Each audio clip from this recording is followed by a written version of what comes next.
kesehatan kita dari puasa bukan hanya secara fisik, tapi kesehatan kita adalah secara moral. Secara fisik sudah jelas, kita ini akan mengistirahatkan seluruh organ tubuh selama 12 jam. Mungkin untuk negara lain mah bisa 14 jam, bisa 16 jam, bahkan bisa ada yang 20 jam. Tapi walaupun sampai puasa 20 jam, sebab iman yang menjadi panggilannya, mereka bisa melaksanakan ibadah puasa dengan baik. Secara fisik, puasa itu memang kita sehat, dan itu sudah bisa dirasakan oleh kita semua. Kalau misalkan ibu dan bapak merasa kurang sehat, maka obatnya coba kembali kepada terapi yang dilaksanakan oleh Kanjeng Nabi. Ternyata yang bikin tenang itu bukan pikiran dan hati kita, badan kita juga menjadi tenang. Makanya tidak ada yang paling nikmat tidur kecuali ketika puasa.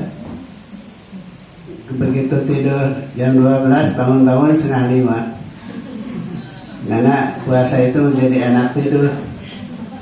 Bahkan kemarin mah hampir-hampiran, mah ini kesiangan. Bapak setengah 5 sore mah.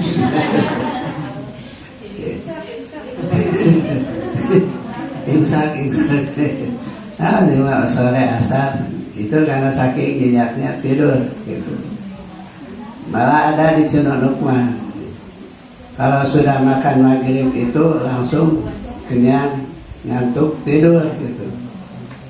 Begitu dia lilir, ternyata mereka langsung bangun. Waduh, kesiangan. Mengapa? Karena di luar sudah pada ribut, langsung manena masak. Masak, makan udah masak, keluar. Di mana pulang taraweh. Jadi dia makan 2 kali habis taraweh. Itu adalah karena faktor daripada kenikmatan pada waktu ibadah puasa. Dan yang ketiga, dari ibadah puasa itu banyak malah datangkan rezeki yang tidak diduga. Makanan di bulan puasa itu selalu ada, melimpah dan tidak kemakan. Ini adalah barokah daripada ibadah puasa. Dimudahkan rezekinya dan lebih mudah daripada rezeki di bulan-bulan lain. Itu adalah satu hikmah. Oleh karena itu, orang lain boleh mengatakan begini: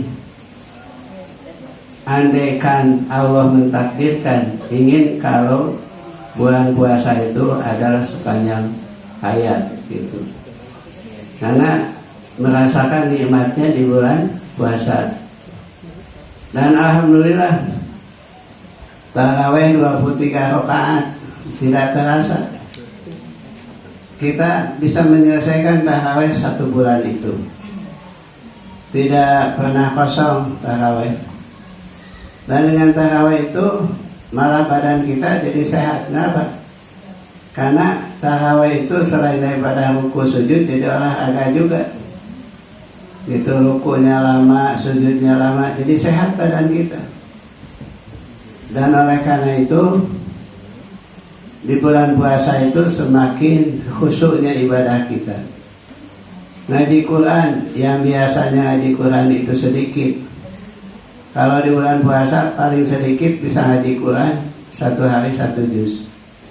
Sampai akhirnya 1 bulan sudah bisa khatam. Nah, ini adalah realita daripada ibadah puasa. Yang Bapak harapkan dari ibadah puasa kita adalah harus menjadi tarbiyah, menjadi pendidikan buat kita. Salah satu yang perlu diambil daripada ibadah puasa adalah kebiasaan kita untuk selalu bersedekah. kebiasaan kita untuk selalu bersedekah. Sedekah itu artinya satu pemberian yang dilakukan oleh kita yang tujuannya semata-mata karena Allah. Dalam Islam sedekah itu ada yang disebut sedekah wajib. Kalau sedekah wajib itulah yang disebut dengan zakat ataupun zakat fitrah. Kalau sedekah itu termasuk juga diafah. Diafah itu artinya kalau ada tamu di suguhan, itu namanya diafah. Itu sedekah juga. Makanya Nabi menyebutkan kalau kita kedatangan tamu, kemudian tamu itu disuguhan dengan minuman, dengan makanan, sepanjang minuman dan makanan itu masih tersaji, kemudian kita ikhlas terhadap makanan dan minuman itu untuk disantap oleh tamu, maka Allah akan terus mengampuni segala dosa yang punya rumah. Artinya yang punya rumah itu akan diampuni dosanya oleh Allah kalau kita kedatangan tamu dengan tulus dan ikhlas menyajikan minuman dan makanan. Itu bagian daripada sedekah. Nabi Ibrahim alaihissalam itu disebut oleh Allah dengan sebuah gelar yang bernama Khalilullah. Khalil itu artinya kawan. Ada yang mengatakan Khalil itu artinya ada kekasih. Jadi Allah itu menganggap Ibrahim sebagai Khalil, kekasihnya. Salah satu kebiasaan Nabi Ibrahim adalah selalu baik terhadap tamu. Jadi Nabi Ibrahim lah yang menjadi contoh bagi kita bagaimana sikapnya kepada tamu. Jadi tamu itu selalu dikhidmah oleh kita. Kalau kita tidak ada makanan, tidak ada minuman, paling tidak ya kita menyediakan air putih saja. Berapa air putih nyanak di toilet gak bisa. Ulah kan kata cai-cai acan, tinggal nyanak di toilet, kemudian subuhkan 5 gelas. Dan insya Allah toilet kita kan bersih, tidak usah ditahar segala macam. Paling tidak begitu. Dengan sedekah untuk buka. Hanya tahun ini katanya yang tidak ada iftar di Mekah Madinah itu, karena kasus COVID-19 itu. Tapi biasanya kalau kita ingin makan, ingin minum, bahkan kita tidak akan kelaparan di bulan puasa ini, karena saking banyaknya iftar. Bapak pernah puasa di Brunei, di Malaysia. Seperti di Mekah, di Madinah, kebiasaan di Brunei dan di Malaysia. Makanan, minuman tidak pernah kurang di situ. Kenapa? Karena banyak yang sedekah. Kemarin di perumahan Usman itu kan tidak boleh ada tarawih karena COVID-19, tapi orang Usman tetap mengadakan tarawih. Walaupun tidak diajak, tidak dihimbau, tiap maghrib itu di Usman ada makanan, ada minuman untuk iftar, dan selalu ada di situ. Karena sudah terbiasa setiap bulan di situ ada sedekah buat yang berbuka puasa. Kalau mereka sudah terbiasa sedekah, kalau ada rezeki itu seksulana magetek, hayang merewai gitu. Ini ada kebiasaan baik yang dilakukan oleh orang-orang soleh. Nah, mudah-mudahan keluarga besar Muhajirin begitu. Jadi ulah getek, ulah tergetek karena sedekah gitu. Jadi ulah koret, ya orang kadang biasakan sedekah. Kalau kita sering sedekah, maka rezekinya akan dimudahkan Allah Subhanahu wa taala. Tapi sebaliknya orang yang jarang sedekah, maka rezekinya akan sulit. Bahkan bukan hanya rezekinya yang sulit, orang yang susah sedekah itu banyak mamalah yang akan menimpa kepadanya. Di antaranya adalah akan banyak balai, banyak penyakit dan lain sebagainya. Maka Rasul mengatakan di dalam sebuah hadisnya, hasinu amwalakum bizakat. Yang artinya jaga, peliharalah harta kamu dengan zakat. Jadi kalau kita zakat berarti harta kita itu diprotek, dijaga, dipelihara. Insya Allah akan aman. Kemudian ada lagi hadis yang menyebutkan dawau amwalakum bisadaqah. Dan obatilah penyakit kamu oleh sedekah. Bapak pernah melihat di Google ada orang yang sakit sekian hari di rumah sakit tidak ada bekasnya. Bahkan divonis oleh dokter itu tidak akan lama pasti akan meninggal. Tapi akhirnya dia mencoba untuk bersedekah. Ternyata dengan sedekah di luar dugaan penyakitnya sembuh. Dan sampai sekarang masih hidup. Itu adalah barokah daripada sedekah. Jadi kalau kita sakit, tidak hanya ke dokter, ke kimia para memberi obat, tapi coba oleh kita kumpulkan anak yatim, kumpulkan orang miskin, berilah mereka sedekah. Itu salah satu terapi dari penyakit kita. Kemudian hadis Nabi menyebutkan istaqbalu anwa al-balad bidu'a. Hadapilah segala macam ujian dan cobaan itu dengan doa. Kita hari ini sedang banyak ujian. Dan ujian yang paling besar adalah masalah corona ini. Maka menghadapi masalah corona ini berbagai macam kita harus lakukan. Kita sudah melaksanakan yang namanya proses menjaga kebersihan. Kita selalu cuci tangan pakai sabun. Biasanya kan tara tuh teh, namanya wayah nawe, ya yang hidupkan ya mah. Jadi kita cuci tangan pakai sabun.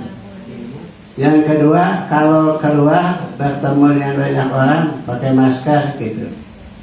Ayo ceramah pakai masker kagok atau tidak? Yang kali masih orang keluar. Kemudian yang ketiga, hindari kerumunan. Jadi harus dijaga jarak. Nah ini terlalu rapat ini teh. Jadi 1 meter gitu.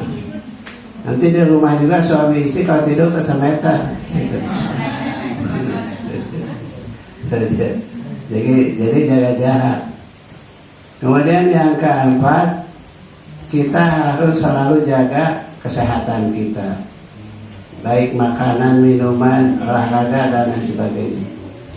Kemarin Bapak ke Jakarta, ingin rapat di sebuah tempat, tidak ada tempat. Kenapa? Karena rumah-rumah makan yang mewah itu tidak menerima, kecuali kalau beli makanan untuk dibawa. Jadi katanya kalau mencoba menyediakan tempat makan di situ, langsung dicabut izinnya. Mereka tidak berani. Jadi hanya para pimpinan restoran, rumah makan banyak yang berhenti, otomatis banyak yang di PHK. Tambah lagi kemiskinan di mana-mana. Ini adalah wabah daripada penyakit yang dikatakan paling berbahaya. Tapi sebetulnya tidak berbahaya andai kata kita berusaha untuk menghindarinya. Dan selain daripada itu kita berdoa kepada Allah, istaqbilu anwa al-bala bidu'a.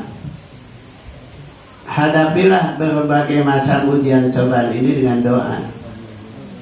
Makanya salah satu doa yang selalu Bapak sampaikan, paling tidak 3 kali kita baca salah sholat. Bacaan doanya adalah Bismillahirrahmanirrahim, la yadurru ma'asmihi syai'un fil ardi wa la fis sama wa huwa samiul alim. Itu kata Nabi, kalau dibaca sore, malam itu insya Allah dijaga. Kalau dibaca pagi, insya Allah siang itu oleh Allah akan dijaga. Oleh karena itu, berdoalah kepada Allah sering mungkin. Karena apa? Karena tidak akan ada yang merubah sampai kepada qada dan qadar kecuali dengan doa. Coba kita dalam salah satu kata-kata yang selalu kita baca di doa qunut. Allahumma hdina fiman wa afina fiman wa tawallani fiman tawal wa barik lana fima wa qina syarra ma. Itu yang kelima. Kita minta sama Allah wa qina syarra ma. Ya Allah, jagalah kami dari qada yang jelek. Nah, termasuk qada yang jelek itu punya penyakit daripada penyakit corona. Kalau kita mati jangan karena corona. Karena kalau mati karena corona itu harus pakai protokol kematian penyakit corona. Jadi akhirnya orang lain takut memandikan, takut mengkapani, takut menyolatkan, sampai takut menguburkan. Bahkan ada masyarakat yang tidak mau menerima mayat karena mati penyakit corona. Nah sekalian, kalau penyakit corona itu kan seperti menakutkan kan. Kenapa? Karena yang sakit satu yang ngejemput 5 mobil. Udah pakai mobilnya ambulan ukur, kemudian pakai sirine lagi. Nah itu adalah sangat menakutkan. Numatak daripada corona wes pilek walah gitu. Insya Allah pilek mah lebih ringan daripada corona. Dan alhamdulillah sekarang ini sudah masuk kepada masa new normal. Kalau Kang Emima menyebutnya tidak new normal tapi AKB. Jadi adaptasi kehidupan baru. Yang kita harapkan dari kehidupan baru itu adalah suasana pendidikan di seluruh Indonesia, diharapkan semua adalah normal kembali. Termasuk yang muhajirin. Kasihan siswa yang 5.000 ini sekarang di rumah. Udah kesal eta teh ka mamahna ngaganggu ya. Dan juga mamahna kesal digawe ku budak gitu. Malah anu paling kesal mah ibu-ibuna, bapana nangkel. Dalok lo nyedehna kadinya deui gitu.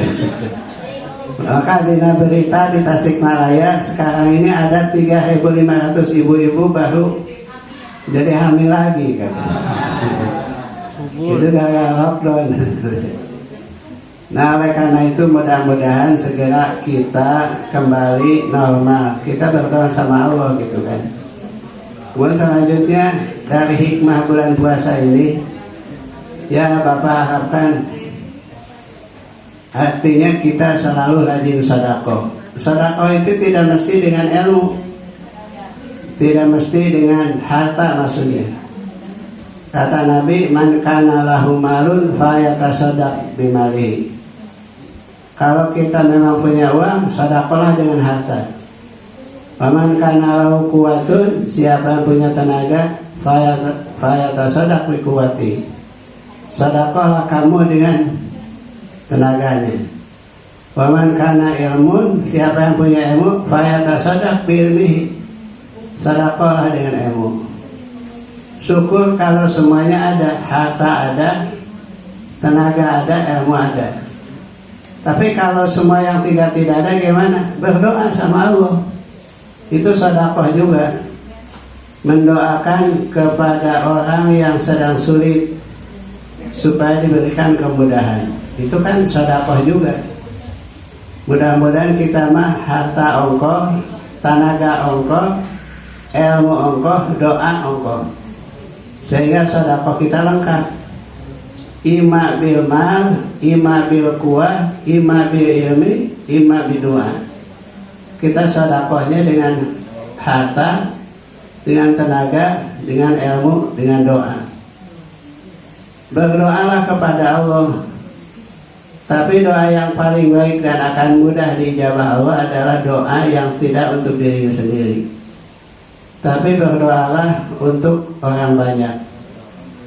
Nabi mengatakan bahwa doa yang akan dijabah itu adalah doa fi dzahiril ghaib.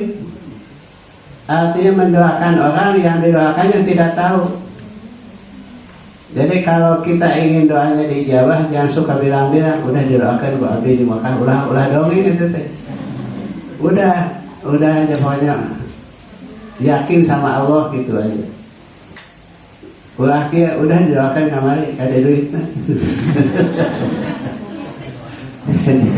Jadi minta guru gitu. Jadi pindah dari goib itu artinya yang didoakannya tidak tahu. Itu doa yang akan dijabah Allah. Makanya yang mendoakan tidak boleh lapor, yang didoakan tidak boleh bertanya sudah didoakan apa belum. Kalau dibilang sudah, nah bisa dijawab. Nah itu yang tidak baik itu teh.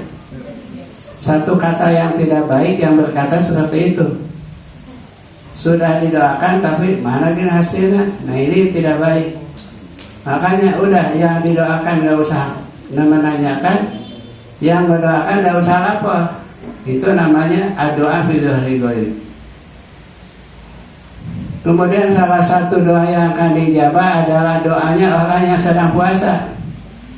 Terlebih lagi kalau kita puasa di bulan Ramadan, maka terima saja, tapi tidak untuk kita. Misalkan ada orang yang korupsi, duitnya kalau tidak diberikan kepada kita pasti akan diberikan pada yang lain untuk maksiat, maka terima, tapi untuk keperluan lain, bukan untuk yang nanti akan tumbuh berkembang menjadi tulang daging pada tubuh kita. Kemudian yang kedua, sedekah itu harus masih kita hidup. Kata Allah, wa anfiqu mimma razaqnakum min qabli ayati ahadakum maut fayaqula rabbi laula akhartani ila ajalin qarib fa asaddaqa wa akun minas sholihin. Jadi waktunya itu harus memperhidup. Bagaimana kalau sedekah dilakukan oleh anak, oleh mantu, oleh cucu setelah kita meninggal? Jadi pahala jadi, tapi pahala yang paling besar yang tangan kita yang mengeluarkannya. Tidak apa-apa anak cucu kita bersedekah untuk kita. Apalagi kalau kita meninggalkan wasiat.